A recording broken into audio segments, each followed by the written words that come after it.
আসসালামু আলাইকুম বন্ধুরা। শীতের সকালে একটু দেরিতে সূর্য উঠেছে, মৃদু বায়ে দোল খাচ্ছে মিল্কউইড বা মরিচা ফুল। আমার সামনে যে গাছের ঝোপটি আছে এটি হচ্ছে মরিচা ফুলের ঝোপ। অনেক বেশি করে ফুটে এই ফুলগুলো অবশ্যই অনেক সুন্দর, যদিও ছোট ছোট ফুল কিন্তু বাগানকে আলোকিত করে রাখে। এই ফুলের সৌন্দর্যে আকৃষ্ট হয়ে কীটপতঙ্গ আসে, জীববৈচিত্র্য বজায় রাখে।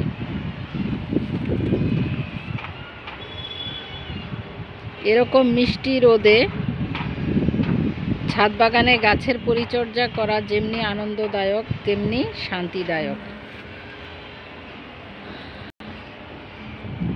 মৃদু শৈত্যপ্রবাহ চলছে বাংলাদেশে আজকে, তো এই একটু রোদ পোহানোও যায়, আবার গাছের পরিচর্যাও করা যায়।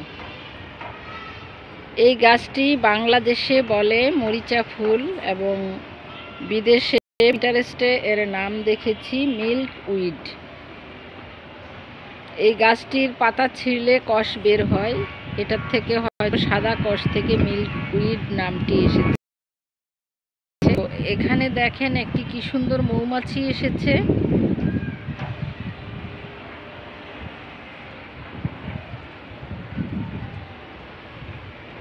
মৌমাছিটা দেখছি অনেকক্ষণ ধরে ফুলের পরাগরেণুতে মধু আহরণের চেষ্টা করছে।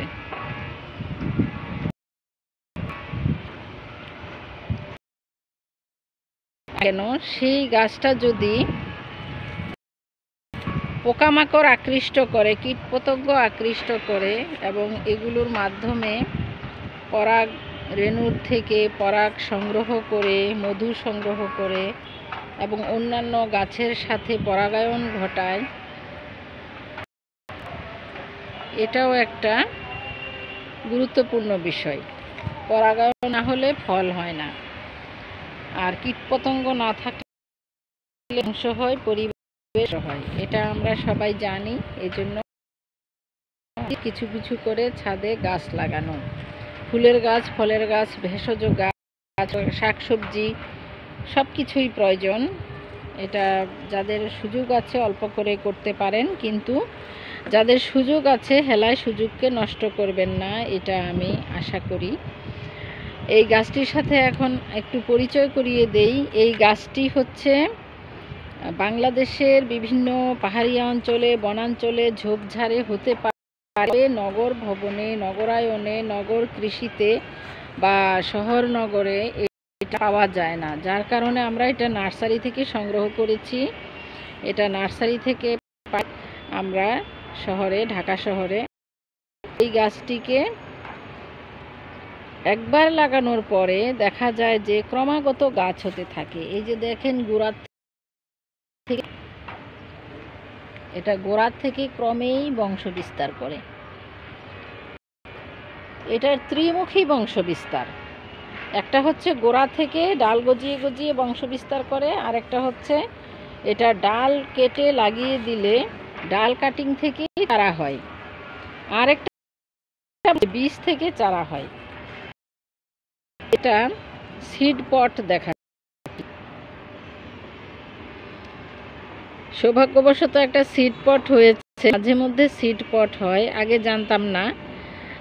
আমি গাছ লাগানোর কয়েক বছর পরে হঠাৎ একদিন দেখি যে একটা সিড পট ফেটে সুন্দর রেশমি সাদা সফট রেশমি কোমল তুলার মতো উড়ে উড়ে যাচ্ছে, আর বীজটার পিছনে লেজের মতো রেশমি কোমল সাদা সুতার মতো আঁশের মতো উড়ে বেড়াচ্ছে, ঝুলে থাকছে।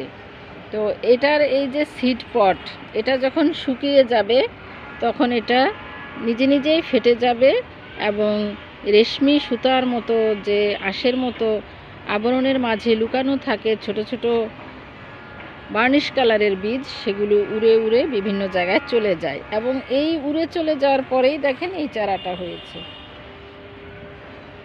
এই চারাটা এরকম অসংখ্য চারা আছে। আর এই গাছটার বৈশিষ্ট্য হচ্ছে দেখেন কত উঁচু হবে, 3-4 হাত উঁচু হয়ে যখন ম্যাচিউর হয়। আবার এই গাছটার এক সাইড থেকে মেচুতে থাকে। এই মরা ডালগুলো, এটার পরিচর্যা হচ্ছে মরা ডালপালাগুলোকে ভেঙে দিতে হবে।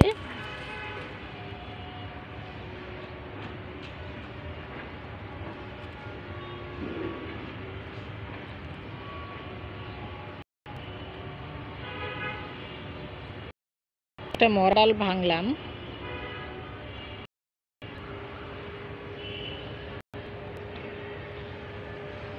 মরা ডালপালাগুলোকে ভেঙে দিতে হবে।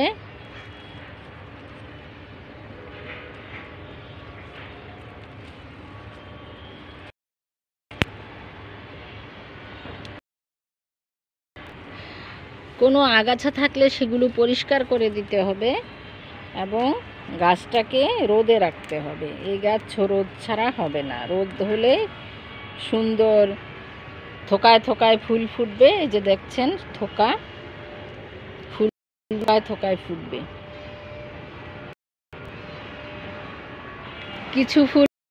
কিছু ফুল লাল লাল কলি আছে, সুন্দর বলের মতন গোল গোল কলি। রোদের জন্য দেখা যাচ্ছে না হয়তো। এই যে সুন্দর লাল গোল মতো। আর যখন ফুল ফুটে যাবে দেখেছেন, মনে হয় ফ্রক পরা মেয়ে দাঁড়িয়ে আছে, ড্যান্সিং ডলের মতো। প্রত্যেকটা ফুলের মনে হচ্ছে যে ফ্রকের নিচের অংশটা, ঝুলটা হচ্ছে লাল রঙের আর উপরের অংশটা হচ্ছে হলুদ, লাল হলুদের একটা কম্বিনেশন। আর পাতাগুলো যেহেতু মরিচের মতো লম্বা লম্বা, আর যে আমি সিডপটটা বা ফলটা দেখালাম, ফলটা যেহেতু লম্বা মরিচের মতো, এখান থেকে এটার নাম হয়েছে মরিচা ফুল। আর পাতাগুলো পরে ম্যাচিউর হলে মরিচার মতো, লোহার মরচে ধরার মতন মরিচা ধরে যায়। এটাকে বাংলাদেশে বলে মরিচা ফুল। আর অনেক হয়, এটা দেখালাম যে ঝোপঝাড় হয়, অনেক জায়গায় হয়, জায়গায় জায়গায় বীজ পড়ে পড়ে হয়ে যায়। আমাদের এই গাছের জন্য এখন সমস্যা হয়ে গিয়েছে, গাছ অনেক কেটে ফেলে দিই, গাছ কেটে নিয়ে জৈব সার বানাই, আবার হয়ে যায়। এই যে এখানেও অনেক গাছ হয়েছে, গাছের কাণ্ডটা লালচে হয়ে গিয়েছে ম্যাচিউর হয়ে রোদে, আর অনেক ফুল ফুটেছে, অনেকগুলো গাছ এখানেও মোটামুটি একটা ঝাড়ে পরিণত হয়েছে। এদিকেও গাছ হয়েছে।